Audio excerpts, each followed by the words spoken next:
Bem-vindos! Hoje a gente vai fazer uma análise eh, profunda de um capítulo fascinante das Crônicas dos Reis de Judá e Israel. Isso. A gente está se baseando em anotações e comentários de Bíblias de estudo, especificamente sobre o capítulo 14 de 2 Reis. Exato.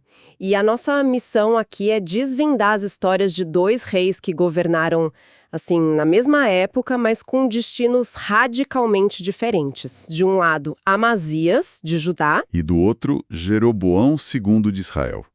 É uma exploração sobre como orgulho, obediência e até a misericórdia divina acabaram moldando não só as vidas deles, mas o futuro de duas nações inteiras. E o que me parece fascinante nessas fontes é o contraste. É muito nítido, né? É quase um estudo de caso sobre liderança e poder. Uma história mostra como um começo super promissor, baseado na lei, na justiça, pode simplesmente desandar para uma ruína completa. E a outra é o paradoxo. É o paradoxo. Um reinado considerado espiritualmente mau, mas que coincide com um período, sim, de uma prosperidade, de uma expansão sem precedentes. Esse paradoxo é o que mais chama atenção aqui. Uma história segue a lógica que a gente espera e a outra vira tudo de cabeça para baixo. Mas antes de chegar nesse caso mais complexo de Israel, vamos construir a base com a história mais, digamos, clássica? A de Amazias em Judá.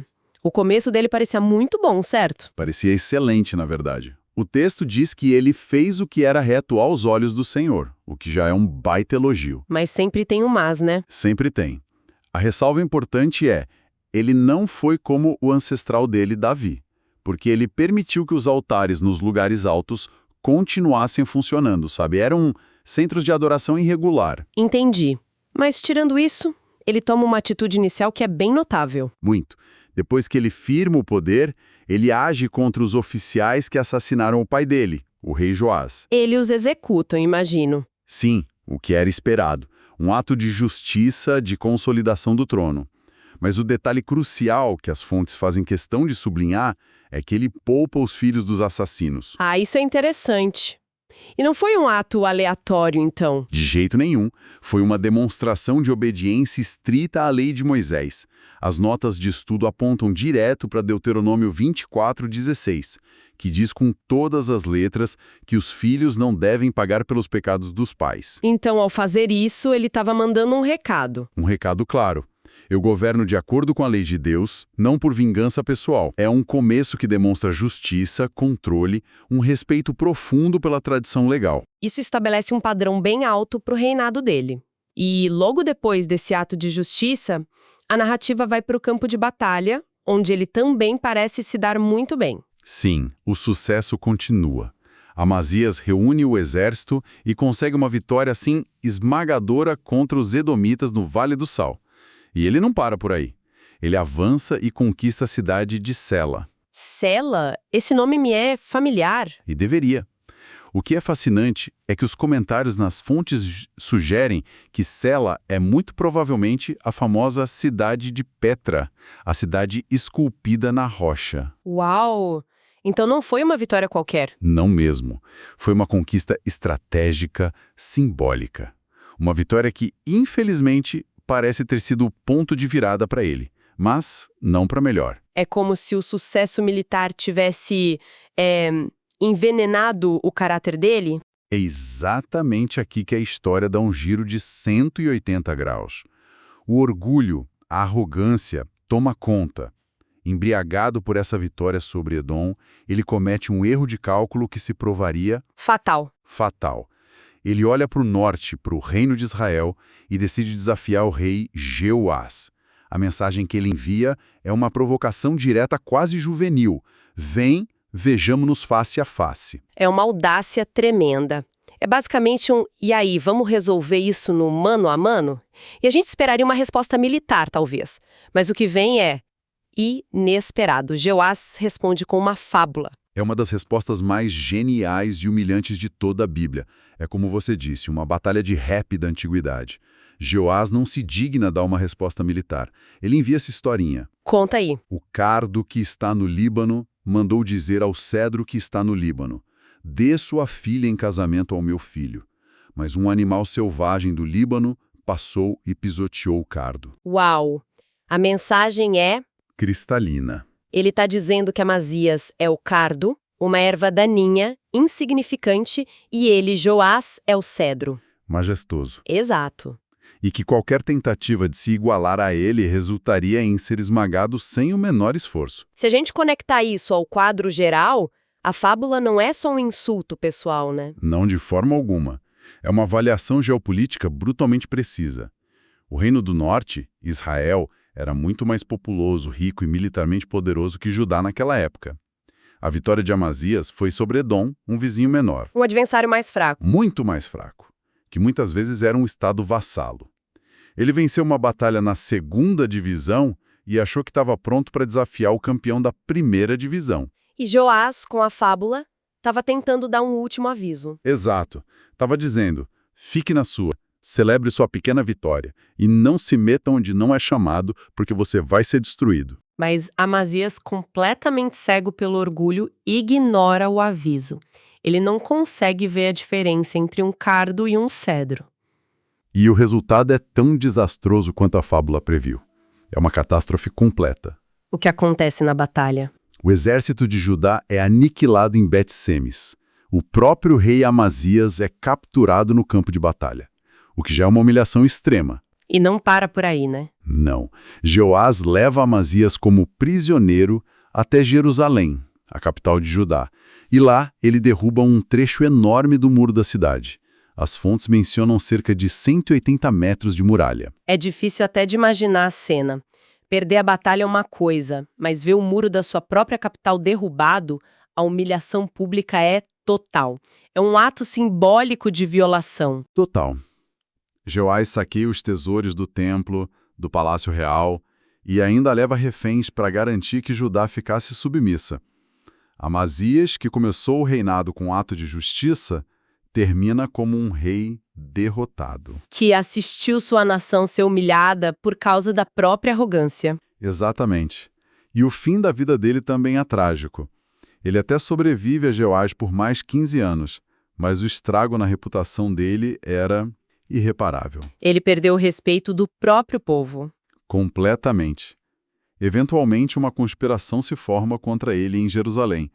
Ele tenta fugir para a cidade fortificada de Laquis, mas Eles o alcançam. o perseguem, o encontram e o matam lá. A história dele é um exemplo clássico, quase um arquétipo, de como a arrogância precede a queda. A vitória sobre Edom não destruiu o exército dele, destruiu a humildade dele, que era a base do bom começo que ele teve. É uma queda impressionante. De um início tão promissor para um fim tão sombrio. E o que torna essa história ainda mais poderosa é o contraste com o que estava acontecendo, ao mesmo tempo, no Reino do Norte, em Israel. Lá, a história é praticamente o oposto completo. Agora a gente está falando de Jeroboão II, o filho de Joás, o mesmo rei que humilhou Amazias. E se o relato sobre Amazias começa com um elogio, o de Jeroboão II? Começa com uma condenação inequívoca. O texto é direto. Ele fez o que era mal aos olhos do Senhor. Ele continuou a política de idolatria que o xará dele, Jeroboão, I, tinha instituído séculos antes. Certo. Então temos um rei classificado como mau, que perpetua a idolatria. Pela lógica da narrativa que a gente vê em outras partes, era de se esperar um reinado de desastres, derrotas. Dificuldades, né? Mas não é nada disso que acontece. E esse é o grande paradoxo que define o reinado dele e que as fontes nos forçam a confrontar. Apesar dessa falha espiritual toda. O reinado de 41 anos de Jeroboão II foi uma verdadeira era de ouro para Israel, em termos de poder geopolítico e prosperidade. Foi um período de enorme sucesso militar e expansão territorial. O quão grande foi essa expansão? Foi a maior extensão que o Reino do Norte já teve. As fontes, incluindo os mapas, mostram que ele restaurou as fronteiras de Israel, desde a entrada de Amate, lá no norte da Síria, até o Mar da Planície, que é o Mar Morto. Então ele reconquistou territórios estratégicos que tinham sido perdidos. Exato. Como Damasco e a própria Amate. Do ponto de vista político e militar, foi o auge do poder de Israel. Isso quebra completamente o padrão. Como pode um rei mau presidir sobre tanto sucesso? As fontes, elas tentam explicar essa contradição. Porque, assim, à primeira vista não faz o menor sentido. Elas tentam. E a explicação que dão é surpreendente e teologicamente muito profunda. O texto afirma explicitamente que todo esse sucesso de Jeroboão não foi uma recompensa pela conduta dele. Não foi um sinal de aprovação divina. De jeito nenhum. Pelo contrário. Aconteceu porque o Senhor viu que a miséria de Israel era amarga demais. O povo estava sofrendo profundamente sem ninguém que o ajudasse. Espera. Então, a ação divina não foi por causa do rei, mas apesar do rei. Exatamente. Deus, em sua misericórdia e compaixão pela nação e não pelo seu líder corrupto, usou Jeroboão II como um instrumento, uma ferramenta, para livrar o povo da opressão dos inimigos. E a razão dada no texto é bem clara, então. Claríssima. É que Deus ainda não tinha decidido apagar o nome de Israel debaixo do céu. Foi um ato de graça, um adiamento do juízo. O rei foi só um canal para um propósito maior que ele mesmo provavelmente nem entendia. É uma ideia poderosa. E as fontes ainda fazem uma conexão fascinante aqui, né? Sim, o que torna tudo ainda mais interessante. O texto diz que essa restauração toda aconteceu conforme a palavra que o Senhor havia falado por meio de seu servo Jonas, filho de Amitai, o profeta de Gat-Hefer. Peraí, esse é o mesmo profeta Jonas da história do grande peixe e de Nínive? O mesmíssimo.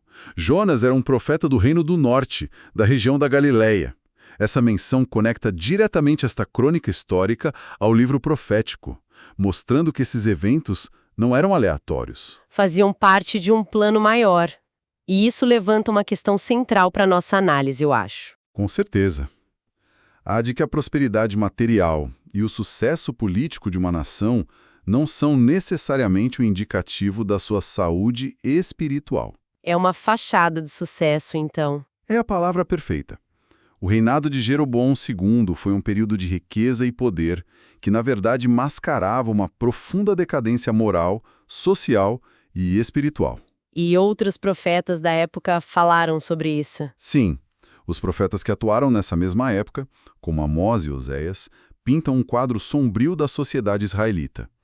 Eles denunciaram com veemência a corrupção da justiça, a opressão dos pobres pelos ricos, a idolatria vazia que floresciam sobre essa aparência de prosperidade. Então, essa era de ouro estava, na verdade, apodrecendo por dentro e preparando o terreno para a destruição final do reino, que aconteceria poucas décadas depois. lado a lado. O capítulo 14 de 2 Reis nos oferece 2 estudos de caso sobre liderança, sucesso e fracasso. E do outro lado, no norte, Jeroboão II, um rei infiel, que promoveu a idolatria, mas que, paradoxalmente, preside uma era de ouro territorial. E ele alcança isso não por mérito, mas com um instrumento da compaixão divina por um povo que sofria. As fontes nos mostram que a história e a intervenção divina são bem mais complexas do que uma simples equação de líder bom igual a sucesso. E líder mau igual a fracasso. Exatamente.